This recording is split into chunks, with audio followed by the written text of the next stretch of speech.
My friend kept bugging me for months and months to play a little game with him called Minecraft Dungeons, so I finally snapped and killed him. Hey yo, what the fuck? I'm just messing with you, he's right here.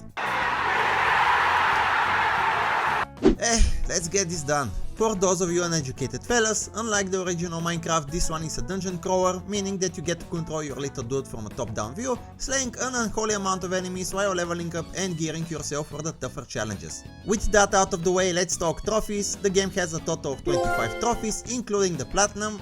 If we are not counting the additional 80 trophies that come with the seasonal and DLC content, God have mercy on our souls. But that's for another video. The game takes around 20 hours to complete and the difficulty is a 3 out of 10. With that out of the way, let's begin our adventure. The game starts off by introducing the plot. Basically, this little dude is cast out because he's different from the others. Man, if a certain community knew about this, they would boycott the game in an instant.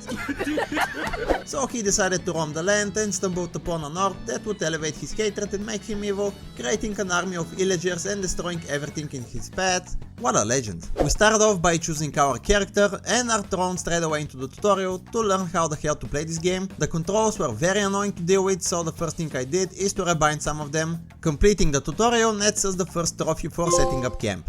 This camp acts as our lobby, where we choose which levels to play, interact with merchants, upgrade our characters and a slew of other things. It was about time to bring up the star of the show and begin with our first real level. There isn't a set path to what level you should play, but we need to keep in mind the power each level requires so we don't fail miserably. On this level we're tasked with saving a bunch of villagers, and while going through it we get a trophy for slaying our first 50 mobs. Not long after we stumble upon our first dungeon. These are randomly generated, and while the enemies inside are tougher, we also get better equipment. Furthermore, some dungeons also have a treasure which unlocks a hidden level on the map. We also face our first creeper, and one of us wasn't lucky enough with this encounter. But fending off the threat, we get to open this chest and earn fancy that. By completing the first level, we get out of the woods. On to the next one, we enter yet another dungeon. Throughout these levels we've been collecting emeralds, and here we get cha-ching for collecting a total of 1000 of them. They act as the currency of this game, and with it we can use it back at the camp to purchase weapons, armor, artifacts and even upgrade gear if we want it. But before doing that we actually need to find the merchants first, scattered throughout the levels, and here we stumble upon our first one, which is the mystery merchant. We actually made enough noise for the big bad to finally show up, and he immediately disappears, leaving his subordinates to do his dirty work. By swiftly taking them out we get to complete the pumpkin pastures, which is one of the 2 levels needed for a later trophy. Next level was redstone mines, and the difficulty spiked for no reason, and let's just say that I wasn't happy with the amount of healing and running we had to do, but because there were so many mobs we finally were able to reach level 10. Near the end we get to face one major boss, the redstone golem. This mob was so buggy that he refused to attack us throughout the whole game, since we get to face him multiple times. Also, before finishing the level we stumbled upon the blacksmith. He will upgrade our gear to increase the power level, even though the system was annoying to deal with. That's what I'm saying. On to Soggy Swamp, we face yet another major boss. While we had no issue dealing with him on default, he would eventually toss us around on later difficulties. With him defeated we get the plot thickens for completing both Pumpkin Pastures and Soggy Swamp. The next level was kind of boring, but we did manage to earn 3 trophies, starting with Worked Like a Charm for upgrading an enchantment to level 3. This is done with skill points that we earn by leveling, and enchantments vary between common and powerful, the latter being the better ones of course. Next one is Built on Sand, Set in Stone for completing this level and redstone mines. And finally we were able to find and rescue all merchants, so we also earned locally sourced for that. Back at the camp I was also able to earn a total of 5000 emeralds because of the seasonal pass and earned myself a trophy. Cheaters, am I right? Stupid fucking mistakes, man. Throughout the game I was trying to get a certain trophy for killing 10 mobs with a TNT, but since I'm bad at video games, just now I was able to earn this trophy. Maybe I should retire. Anyway, if you needed another reason, I got locked out from a boss fight, and in attempt to go and help, I teleported straight to my doom. We decided to change it up a little bit and we started clearing out the hidden levels, and in one of them I got the trophy for slaying a total of 2500 mobs. Maybe I'm not as bad as I thought. Now we are at the second to last level. Here we actually managed to corner the bad guy, but as any corny ass villain he manages to escape and once more leave us with his subordinates. Be honest, what did you think I would say there? We get introduced to one of the most toxic mob combos in the game that will haunt us throughout our playthrough, a caster that buffs these meatloaves. Not only that they hit hard, but for some reason they also attack faster than most other mobs. Make it make sense. Completing this level nets us the High and Dry trophy for finishing a collection of 3 main levels. These mobs still haunt me, man. After finishing them off, not in a gay way, we get to the final level, which is of course the Villain's Lair. Here we get to fight a lot of mobs and even more redstone golems, and I mean it. While going through it, we finally reach level 25, which puts us halfway through reaching that dreadful level 50. We finally reached the main villain, and let me tell you, he was by far the most annoying thing about this game. He turns into this Enderman looking thing after you beat his first phase, which wasn't hard by itself. He has 3 main attacks that you have to deal with, a 4-way laser that spins in a circle and will one-shot you if you aren't careful, a couple of bombs that leave a fire on the ground, and finally multiple heads that will shoot in one direction. Oh, and yeah, the bastard likes to move around while leaving a fire behind him, that's crazy. The only viable way to beat his ass is to use your bow, which mind you has limited arrows.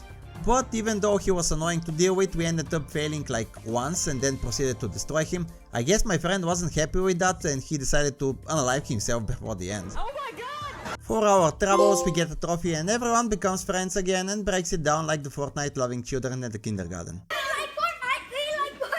Now we reach the point where the game becomes very stale, and that's because we need to go through the game twice, once on adventure and final time on apocalypse difficulty. There won't be many trophies that we would naturally achieve, so instead we will be focusing on the miscellaneous ones, or I might go insane.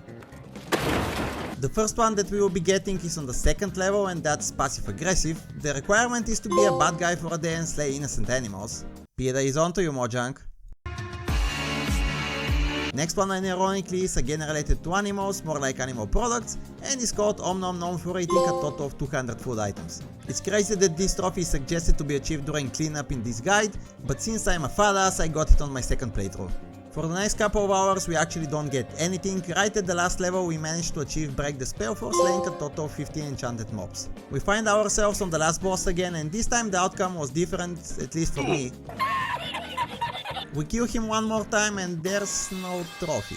We're on the final stretch, meaning that we need to beat the game one more time but on Apocalypse, and if you're wondering what's the difference between them, we just get tougher and more mobs while also getting better power level equipment. Anyway, the idea is the same, we won't be getting any trophies naturally, so we need to focus on the last remaining ones, starting with a friend in need. To get this one we have to summon each companion at least once, being the dog, the llama and finally the iron golem. Since my friend kept dying and dying because the game has terrible power level system, I got life of the party for reviving a friend a total of 20 times, while for his end I had to intentionally unalive myself so he can get it as well. What a joker!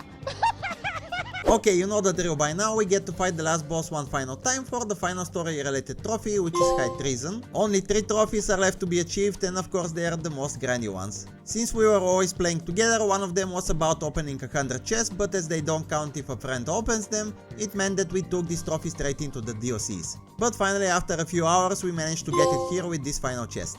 Next one was the dreadful level 50, we were upping the difficulty each time we entered a new level, which meant that we would also get more mobs and more XP from them, and here is that trophy as well. Finally we have maxed out and geared up. This one was kind of tricky since depending on the type of enchantment you get, it would mean that either it would be cheaper to upgrade or more expensive, and as we all know, I'm not the sharpest tool in the shed. I always went for the most expensive one. Alas, I got a couple of gear pieces with all cheap upgrades, and here we get the trophy alongside this sweet platinum.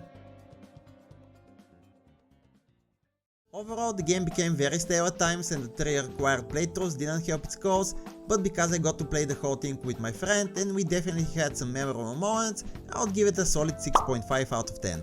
Regarding the platinum experience, it definitely had some grindy trophies, but you would eventually get them by just going through the game normally, and there were some fun trophies to get as well, so on that note I would give the experience a solid 8.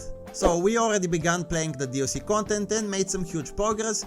If you would like to see a video of us going through the rest of the 80 trophies, make sure to let us know in the comments below, and please leave a like on this video if you enjoy this format of content, and make sure to subscribe if you want more. Believe me, it helps a lot. With that, I bid you farewell.